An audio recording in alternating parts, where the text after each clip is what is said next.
Hey guys, what's going on? Lucky here. So it's been a minute since I've done any videos because a couple of things, I was sick and I was just getting caught up here at the shop. I was just literally throwing parts of cars, getting stuff done. Joey's car's coming right along. My truck's in here getting ready to do a big change to that thing.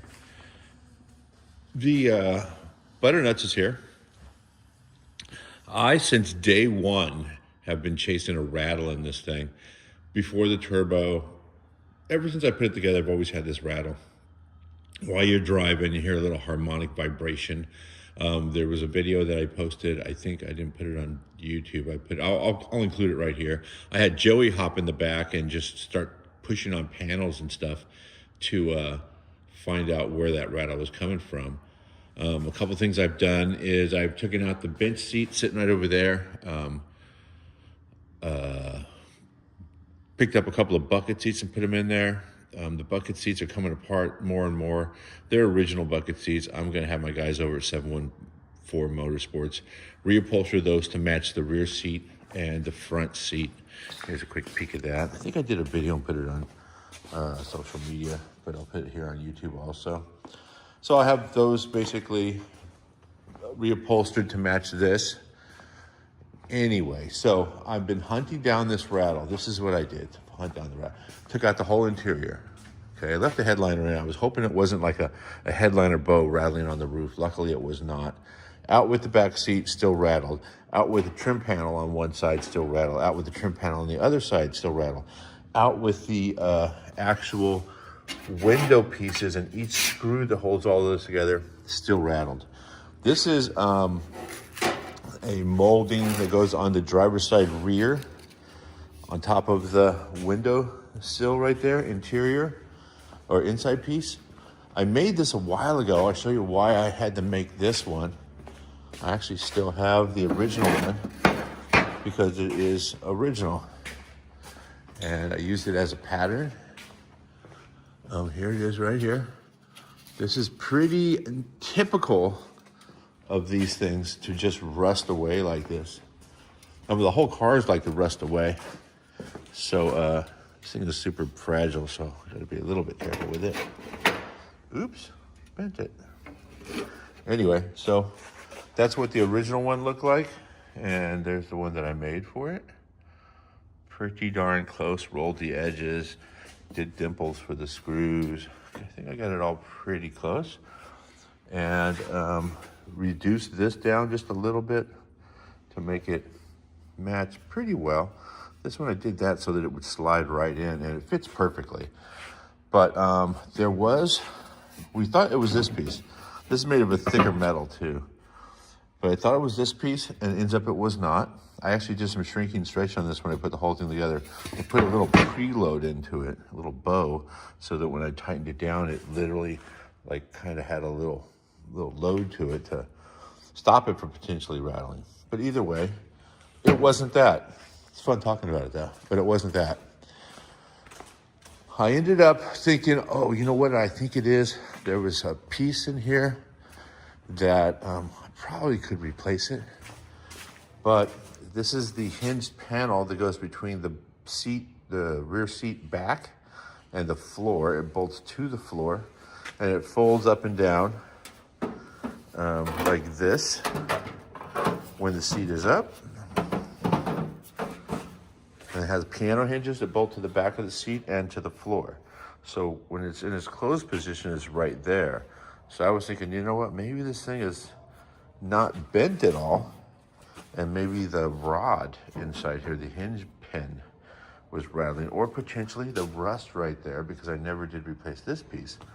My plan here is to cut this piece off right on that line all the way down, and then put a new piano hinge in there and just plug weld it from the back.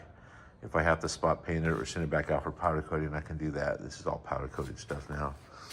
But I took this whole piece out, so it's just the rear seat in there. I don't want the full.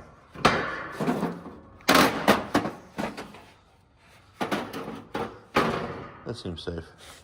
So it's just the rear seat sitting in there. And it doesn't look terrible. I'm probably not even gonna put that piece back in.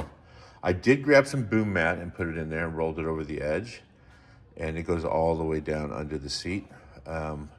One thing I've never done in here, I've even got the headliner done, but I've not painted any of this trim. I was actually gonna wrap it all in like a vinyl or something, but I think since I have it apart, I'm just gonna go ahead and take that seat out, do some plastic, sand that stuff down, and just trim black it, just interior trim black it.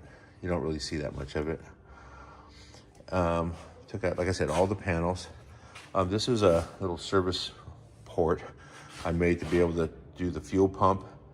It has 2 fuel pumps in the cine unit, and I'm actually gonna go a little bit further, make it a little bit wider, and then make a real nice lid that seals on top of that. That allows me to potentially work on the turbo or put a charge pipe back on or whatever. You'll be able to see a lot more of the turbo also. But either way, hunted, and hunted some more for that rattle, and found nothing. Oh, in case you didn't notice, I cut the spare tire well out. Well, the spare tire cut itself out. The spare tire well just rusted its way out, and I put a square panel in there, folded it over, rolled it down just like stock, welded it all in and sealed it. And I figured, what the heck, I'll put my battery here. I was originally gonna put a reservoir back here and the scavenge pump and everything inside here. But as we got further and further into the turbo swap, or the turbo conversion, I found out that scavenge pump needs to be at a very specific height, like the turbo is at a very specific height. It all works perfectly, but that was some fun. What else did I do while I was back here? Hunting for rattles. I thought maybe it was inside the rear deck, so I didn't have a cover for this. I thought I was listening to maybe the window regulator. So I whipped this up out of some aluminum I had, just used the bead roller, zip it around just to stop it from rattling if it was going to. Rattle was still there. I made a cover right there, used a bead roller, put an X in it, just to stop it from possibly popping or flexing or whatever. Rattle was still there. I don't know if this little piece right here is factory or not. My car never had anything like that, but I made this piece that rolls over the edge and holds the seal right there, so that when you open and close the rear deck, it literally holds the rubber in place while the tailgate just wipes against it. You can hear it. And then it seals it perfectly as the tailgate closes. I mean, the tailgate's not closed all the way, but so it seals it nicely, holds it right in place. But I would imagine they have something like that, because I had tried gluing just the seal on there, and then after a week I started smelling exhaust, and you know, big as whatever, that would come loose. So I made that little retainer, bolt there, holds it. You know what the punchline of this whole thing is?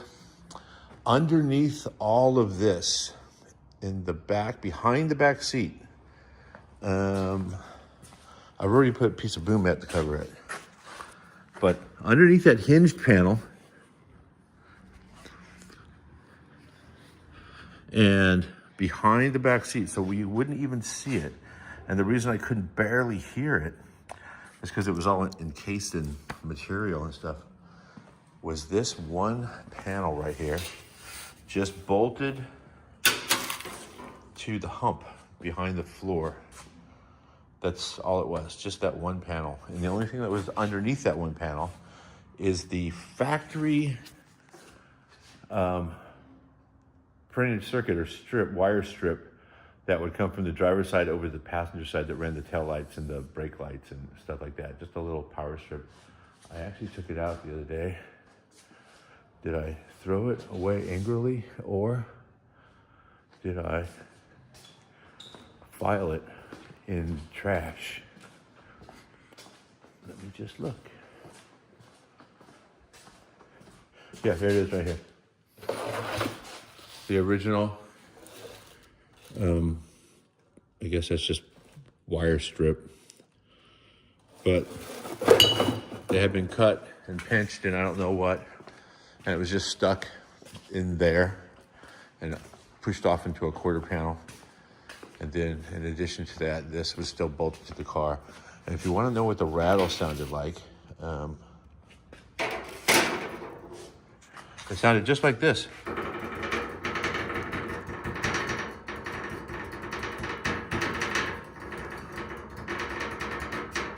Is that annoying? Because it's annoying to me. And then when the turbo would come up, it'd be...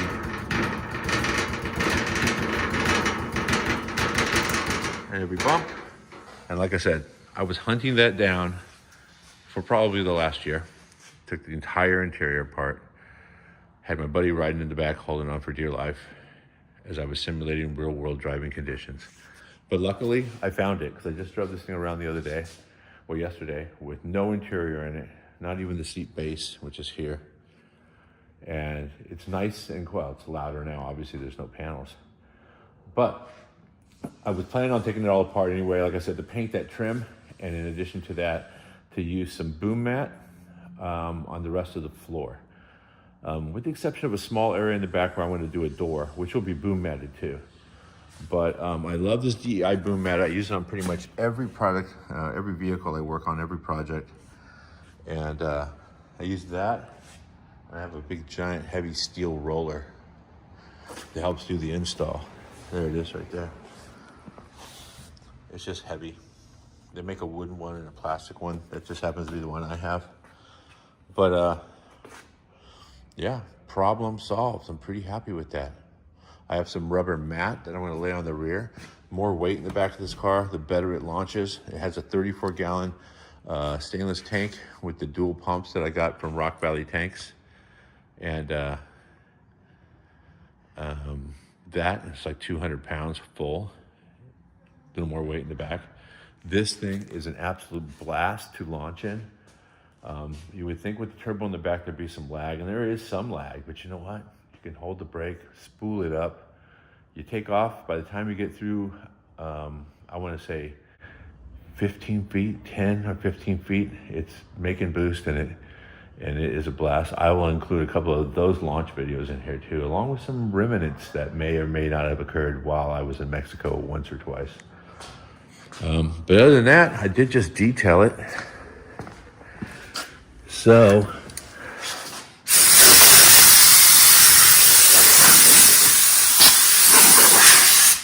there, I just detailed it again. Anyway, this is just a little video to let you guys know that I'm still on the job, still working on the car.